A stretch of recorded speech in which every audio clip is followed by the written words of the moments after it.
Bonjour à vous, aujourd'hui une deuxième question qu'on me pose souvent sur les maisons passives. Est-ce qu'une maison passive en altitude c'est possible? Alors la réponse est oui. En maison passive, ce qu'on regarde c'est le résultat. Donc on a une obligation de résultat en termes de besoin de chauffage notamment.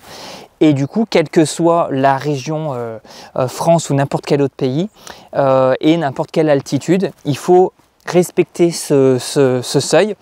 Dans le neuf, c'est 15 kWh par mètre carré par an. Et du coup, c'est ce qui va faire qu'on n'aura pas les mêmes exigences en fonction du climat, si on est dans un climat chaud ou dans un climat froid. Donc ça veut dire que faire une maison passive dans le nord de la France, c'est un petit peu plus exigeant que de le faire dans le sud, parce qu'il fera plus froid et que pour l'hiver, il faudra isoler un petit peu plus, si je schématise le truc. Et ce sera la même chose. Si on est en altitude, ce sera un petit peu plus difficile, un petit peu plus exigeant, mais c'est tout à fait possible.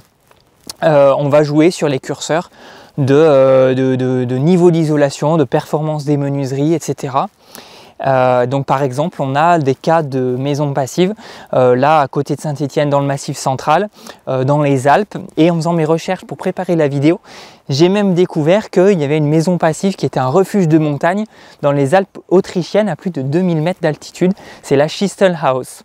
Donc voilà, sachez que si vous êtes en altitude, vous pouvez tout à fait viser une maison passive. Voilà pour aujourd'hui, je vous souhaite une très bonne journée, à très bientôt, au revoir.